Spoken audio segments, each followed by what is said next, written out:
আমরা এখানে এতিমদের লালপাত করতেছি। আমি দূরদূর থেকে প্রতিষ্ঠান পরিচালনা করে আসতেছি। এখানে এখন বর্তমান প্রায় 24 জন ছাত্র তাদের অন্ন, চিকিৎসা, বস্ত্র, খাদ্য এরা আমরা নিশ্চিত করি। অন্ন, খাদ্য, চিকিৎসা, বাসস্থান, শিক্ষা, এরা আমরা শিক্ষা এরা আমরা এই প্রতিষ্ঠান থেকে আমরা বাস্তবায়ন করার চেষ্টা করি ইনশাআল্লাহ। এটা কিন্তু আমাদের সার্বিক সহযোগিতায় তিল তেল করে আজকে এই প্রোগ্রাম গঠিত হয়েছে। আমাদের সর্বসুবিধায় আজকে এই পর্যন্ত দাঁড়িয়েছে। এই কমিটি দান করেছেন, আমরা এখানে কিনেছিলাম এবং আলহাজ হামিদুল সাহেব অনেক এখানে দান করেছেন। তার নাতি এখানে আছেন আগুন সাহেব। আজকে এই উত্তরবঙ্গের মধ্যে সবচেয়ে বড় আল্লাহ এতিমখানা, খুব খাওয়া দাওয়ার উন্নত আছে, আমাদের মতো করে নিয়ে আসতাম। সবচেয়ে বড় এতিমখানা হচ্ছে আল্লাহ এতিমখানা।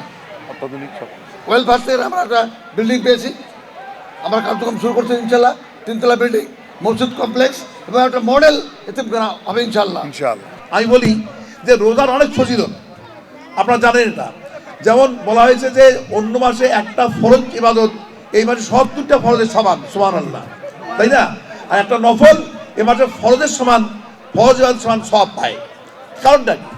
কারণটা হলো আল্লাহ চান এই সওয়াবের দিকে উৎসাহিত করে এই মাসটায় যেন আমরা সবাই ভালোভাবে রোজা পালন করতে পারি, ভালোভাবে ইবাদত বন্ধ করতে পারি, কোরআন তেলাওয়াত করতে পারি, নেক আমল করতে পারি, সাদকা করতে পারি, ফিতরা দিতে পারি, যাকাত দিতে পারি। এই সমস্ত নেক আমলের একটা ভরা মৌসুম এই রমজান মাস। এই মাসটা সমস্ত মাসের মধ্যে অত্যন্ত মর্যাদাপূর্ণ, ফজিলতপূর্ণ। কারণ কি? অনেক কারণ। তার মধ্যে একটা কারণ হলো এই মাসেই মানুষের জন্য মুক্তি সনদ হিসাবে আল্লাহর পক্ষ থেকেই কালামে হাকিম পবিত্র কোরআন নাজিল হয়েছেন এবং এই মাসটার মর্যাদা কোরআন নাজিল হওয়ার কারণেই সবচেয়ে বেশি। আর কোরআন নাজিলের মাসে কোরআনকে যেন মানতে পারে মানুষ, তার জন্য যে অপরিহার্য গুণ, কোয়ালিটি, বৈশিষ্ট্য, সেটা হলো তাকওয়া। সেই তাকওয়া সৃষ্টির জন্যই এই সিয়াম সাধনা। এটা আমাদের অবশ্যই বোঝার কথা।